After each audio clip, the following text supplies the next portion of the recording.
Thanks, Tara. I really enjoy being here. I'm excited to get into it. Fantastic. Pavani, can you start by just telling us a little bit about your journey? So, from the beginning, with that initial passion and that initial love for healthcare and medicine. So, talk to us a little bit about where it all started.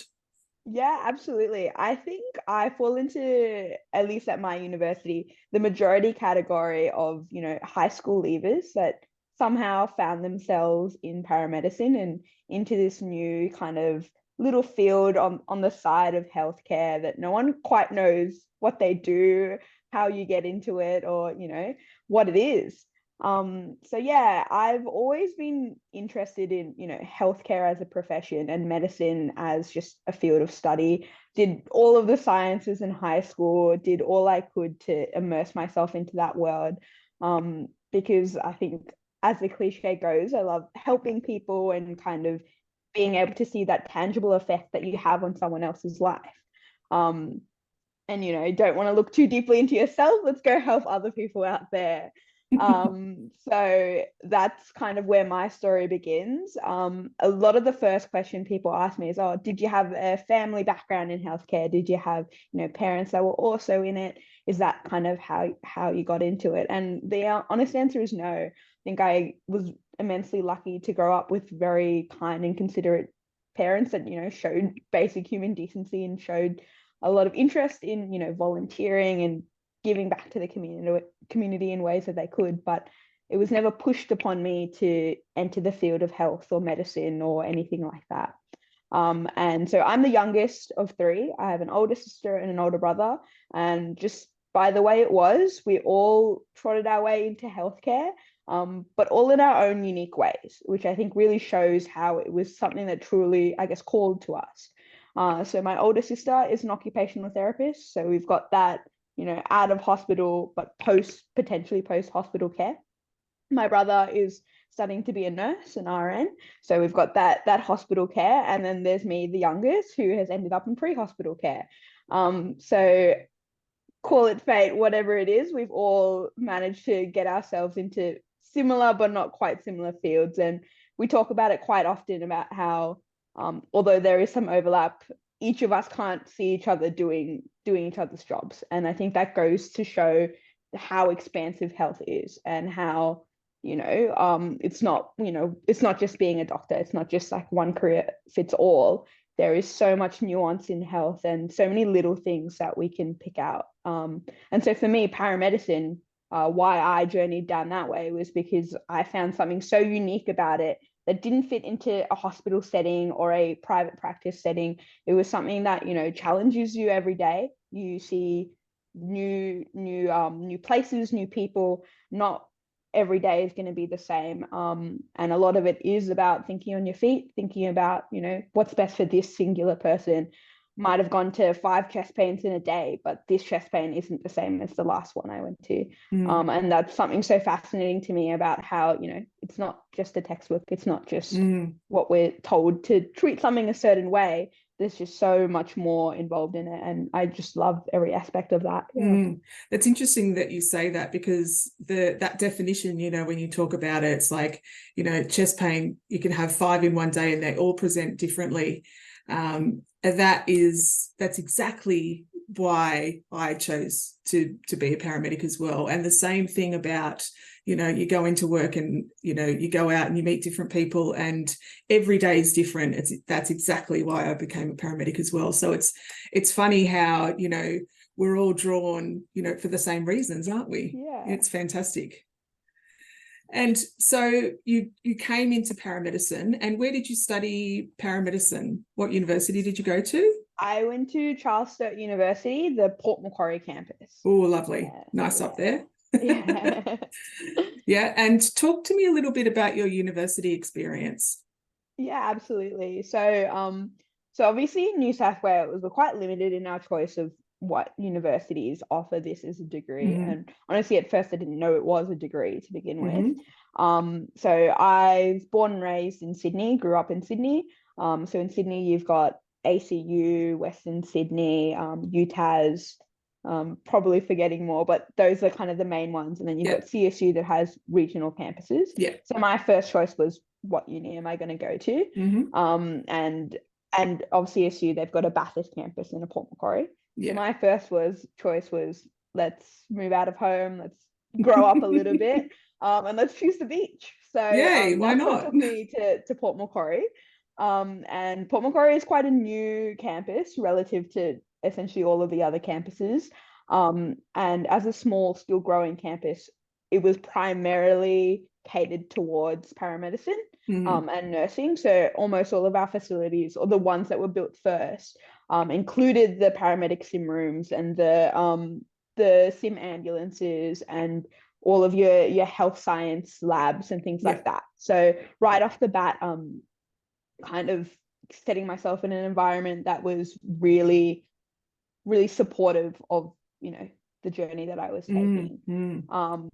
And yeah, again, as a small campus, it felt almost like a high school. You've got like a smaller cohort, you've got, you know, academics that know you on a first name basis, and it's a very different to all my friends that grew up in Sydney and went to Sydney universities that, you know, barely know the person sitting next to them. Whereas and a lot of that has to do with the degrees that we chose. So like in paramedicine, it's all about collaboration.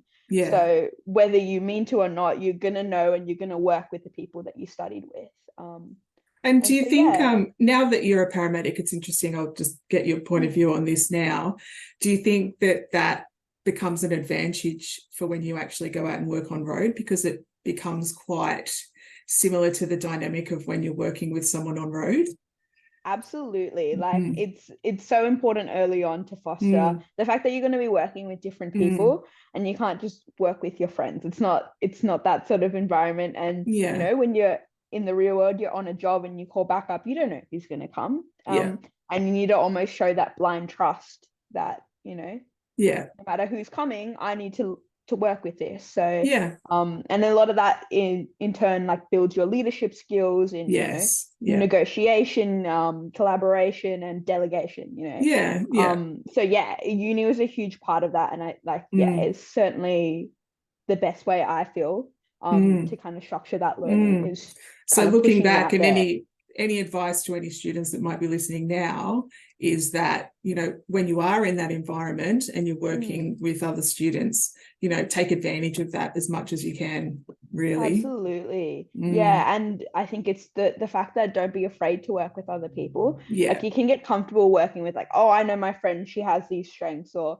we work well together, which is amazing. And it is definitely going to help you out. But don't be afraid to also just work with someone new the next work with session. Philip sitting across the room, That's you know, who you haven't worked with the whole semester, and you've been in the same group, you know, something like that. And I think something that I've found through my uni experience is that a lot of the people that I went to uni with come from such different backgrounds, and mostly different backgrounds, I say, in terms of their previous professional experience. So a lot of people worked in disability health, or used to be nurses, or even just used to be a wards person, or outside of the health sphere, used to be teachers, or, you know, all walks of life, which I think is definitely is attracted to the job attracts. And you learn so much from those different backgrounds. Like I know you can almost pick straight away the paramedics that used to be teachers in the way that they are able to work with new people and things like that, and their management skills.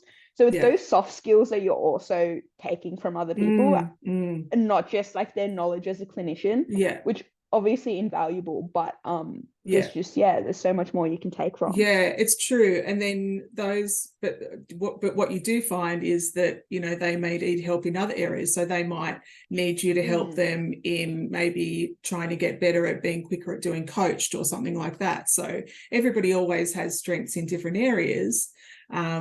Those ones, especially, so say if you've got someone who's coming in to do paramedicine at later life, they're always fantastic at being organized and fantastic at, you know, that you know, deeper level and that communication, you know, where you really need to get that nuanced communication with family members and stuff like that. So, you know, learning from those people at doing things like that is amazing. And then, you know, you guys who are younger, who get really good at doing those, you know, those those skills that need to be Mm. done really quickly, and cannulation, where you've got a list of things that you need to do in a set order, or anything else like that, for example, where things need to be done in a set way that sometimes other people might find a little bit difficult to get in order. Working together in an environment where you can all teach each other is just so it's so important. And I just find that when you work together in groups in paramedicine, it's just it makes things work so much better, doesn't it? Absolutely. And I don't teach at your university, so it's interesting that you found that at your university, and it's exactly the same at my university as well. So it transfers everywhere. So make sure that anyone who's listening, who's studying at the moment, make sure you take advantage of that. So if there's someone sitting in your prac room, bring them in and make sure you get them involved in doing those working groups when you're studying. Agreed? Agreed. All right. So university experience. So you went through and did your whole degree, and you decided at the end of that, I haven't spent enough time at university. I think I might stay a little bit longer. So what did you do after that? Yeah. So I decided to do an integrated honours, which is essentially an additional research project, which had no bearing on getting my registration or employment or anything like that. It was, purely something I guess I sought out to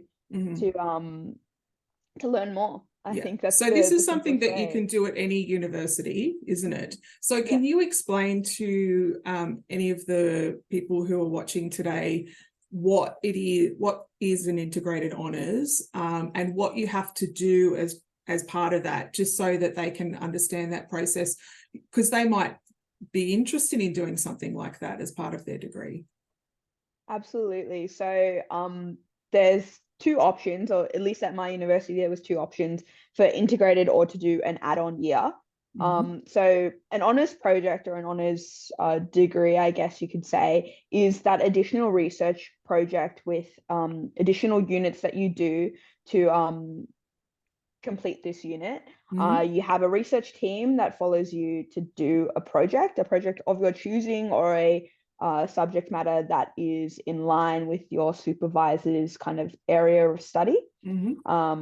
So you can do that as a literature review, a new study, interviews, things like that. It is quite big, the scope of what you can do, but it is a year-long project, or in my case, a year and a half. So it is not as big of an undertaking as what a PhD or something or a master's would be. It's like that bite-sized portion of research to kind of get you into that academic sphere, get you across the processes of doing research and going through scientific method, ethics review, all of this stuff, that it gives it to you in a way when you're still learning, and it still has your expectations as you are an undergraduate. There's still a lot to learn. You're very supported in that. So the way I did it was integrated, which for me meant that I was doing it essentially on top of my degree. So at CSU, we have 2 semesters, and then you've got your summer break. There is a term in that summer break, and that's essentially where I did the bulk of my research. Okay. So that's kind of, I know at UTAS you have trimesters, and you're always going. So at different unis they structure it a little differently. So that anyone can kind of have a look up at which university, how they can structure it there. So at CSU, there was a term over summer, and you did your research within that term. So for me, it started at the end of my second year, is when the expression of interest goes out for anyone who wants to do honours. And there are recommendations in terms of academic progress and things like that, but it's not a restricted club. It's not an exclusive thing. If you're willing to apply yourself, and you can show that you're willing to commit to it, and it is a huge commitment, but it's not, anyone can do it. And if you have a passion for a specific area, that's going to help you so much in the long term. So it's at the end of my second year, expression of interest goes out for different areas, or if you would like to do it. we were told to kind of write a little cover letter of like, oh, why are we interested in it, or what areas we want to work in. From there, they help us build together a supervisory team. So these are a couple academics that are going to be helping you throughout the way. You have a primary one, and then you have potentially 2 to 3 more that also help you out. So that way it's not just on you and your primary supervisor to get this done. So for me, the first summer between my second and third year was my literature review.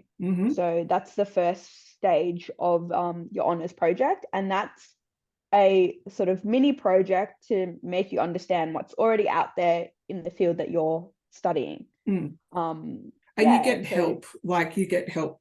People support you in that process as well. So it's not like you have to go out and do it on your own. No, and it's structured just like any other unit, at least for us. It's structured just like you're doing an assignment.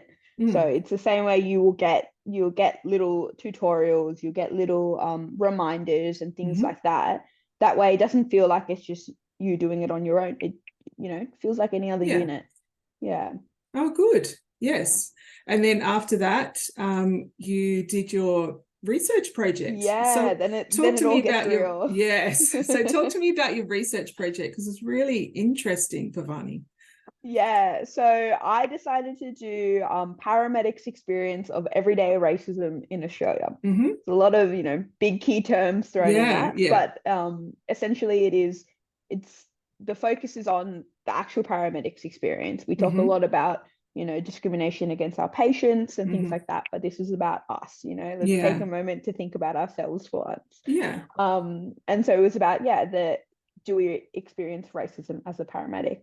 And so my project was interviewing a small study. I interviewed, I think, 12 participants to find out what was actually going on out there. I was lucky enough to get a couple from every state, essentially. So I had a good mix of different services and how that all went. So interviewed them and then collated it, did my transcripts, and tried to pull it all together to see what were people saying that across, like what was someone in Western Australia and someone in Metro Sydney saying that was the same or completely different, So overall, were the experiences positive or negative?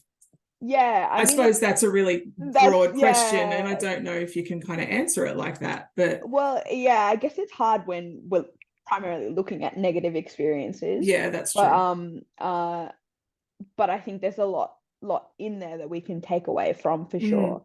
And I think something that I've realized now with new eyes is that asking these people about these experiences tend to be the biggest experiences in years of work. So it definitely puts you in a negative mind space of this is kind of like the worst things that can happen. But it's not like a lot of the time it wasn't every single day. I see what you mean. That's a good way to kind of frame it. But in saying that, there are a lot of things that we grabbed that were like the little things that you wouldn't even think about that are every day.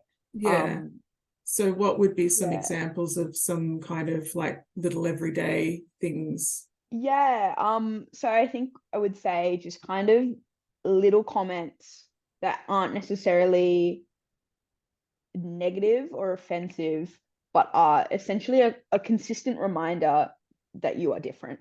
And I think that is a huge thing, because whether that's meant to be in a negative context or not, making someone feel different every single day of their life leads to a lot of like negative feelings about themselves. That's true. So little things that people kind of glanced over are perhaps the question that's always spoken of, where are you really from? It's a very innocent question. You do empathize with the you do want to just know a little bit more about the person or their culture, but sometimes the tone that's received or given in, or the repetitiveness of it, I see what you mean, taken in different ways. Because it is I know from working on road, and even me, like the I get comments like that where people ask me, you know, like, where are you from? Like when I'm in the ambulance, some of the patients will ask me, oh, where are you from? And I'm like, I'm from Oyster Bay. It's like, and you know, yeah, so I can see what you mean there. And they're like, oh, I thought you were Greek or something like that, you know. And I can imagine, you know, I mean, obviously that's like a very, you know, narrow example of what you're talking about. So I can kind of imagine, you know, if that was something that was occurring all the time and it was consistently happening, you know, on a daily basis, how much that would, you know, become quite, you know, significant, that you would have to deal with that all the time. You know, obviously mine's not something that, you know, would be so significant that it would annoy me, but I would imagine that that would be, you know, if people are having to deal with that all the time, you know, if they're from another country, you know, originally from another country, but they've been here, or, you know, someone who's born here, but their heritage is from another country and they look significantly different, then that would be something that would be there on a, you know, all the time. So it's, you know, and I suppose, like what you're saying, it's not like the person doesn't necessarily mean it in a negative way. I suppose generally they're just trying to make conversation. That's it, yeah. And I think where it goes too far is, like, obviously the question is fine in itself, is a lot of the time when they don't take your answer as the answer. Like if I were to say, oh no, I grew up in Sydney, the further probing, and, you know, sometimes you know what they mean, but like it's that insistence where it's like, okay, but what is this achieving? Exactly. It's like, oh yeah, you know, oh, whereabouts in Sydney are you from? You know, I know someone who grew up in that area. It's like, as opposed to, oh no, but where are you really from? Or those kind of, you know, insinuating, and where it keeps going and stuff like that. It's not good. So your experiences, now you've just completed your P1T. So you did your induction, you went out, and where did you work? I worked at Haberfield Superstation, which is right smack bang in the middle of Sydney. So what were your experiences on road? Talk me through your graduate year. So, you know, from the start to the finish, what was it like when you first went on road? How did you feel, you know, on the inside? It was daunting. You've got these years of experience at uni. You're protected on under the shield of being a student, and that's not there anymore. This is go time. You know, this is what the start of potentially the rest of your life of a career. Like I said, I worked in Haberfield Superstation for my P1T year.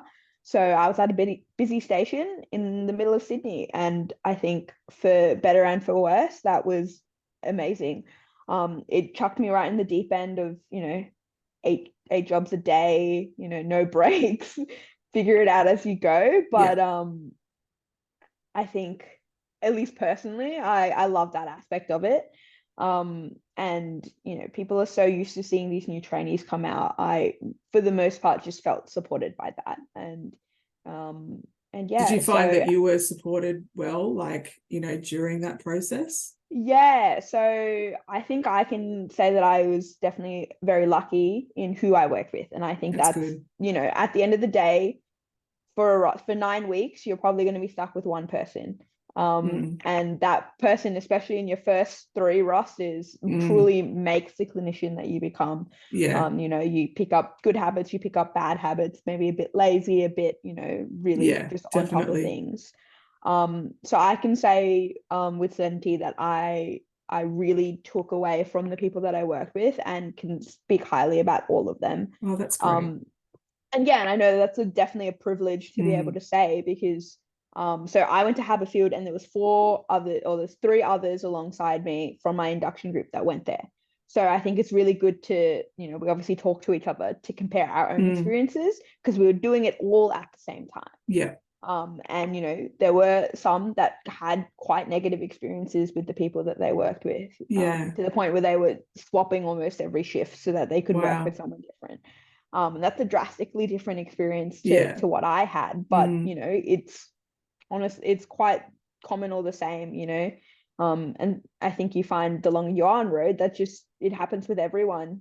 Sometimes you don't gel quite as well with someone, Mm. or you have a difference in how you treat patients. And it is part of the job, like we spoke about Mm. earlier. Yeah. At uni, working with different people is such a huge part of the job, but Yeah. it's so different when you think about how formative the first couple rosters are. Yeah, definitely. That Yeah. that context is so different. Mm. Uh so I can say that I was immensely lucky that I worked with people that had, years of experience, that had worked in Haberfield for a while, which, geographical knowledge is also a huge Yeah. thing. Yeah. Whereas others worked with people that, had been a P1 for a couple of weeks now. Oh no, this is Wow. my first probationary officer, and you're Yeah. going, That's a bit it's like scary. blind leading the blind, but Yeah. you're both trying to help each other through it. That's Um, hard, isn't it? yeah, and that's becoming Mm. more of the reality in Metro Sydney. Is that, we're reaching this kind of leeway of, oh, Yeah. okay, we've got this many more probies. Okay, we'll just put more new P1s there. The level is equal of Mm. numbers, but the experience is not quite. Yeah. It's Yeah. hard, isn't it? We just need to build that number of, Mm, experienced people and just keep them around, so that they can really yeah. support the network. Yeah, and that's it. That's the other struggle is how our turnover rates of Mm. people leaving, like, your Yes. expectancy of like 3 to 5 years, as opposed to Yeah. lifelong careers is Exactly. Well, that's the reason why I did my research, which is going and asking people like you, new graduates, what you found supportive and kind of identifying what the good support was, yeah. so that we could, provide support for people and increase the retention of staff. So that Mm, was my research that is coming out now, or yeah. coming out in the future. So that's what we do there. So, Pavani, now you finished your P1T. What are you up to? Well, finished life in the city and now moved to the country. I got posted to Griffith Station, which, I tell people that they have no idea where that is. That's about 6.5 hours out of Sydney Mm-hmm. west. Closest probably big place is Wagga Wagga. That would be our closest major trauma hospital. Mm-hmm. But yeah, as you can imagine, quite a different environment to what I was working in before. Mm. That in itself comes with new challenges, such as, working more independently, where you might not get the same backup as you would in Sydney. Can't just Mm. call up for IC and they'll be there in 10 minutes R1.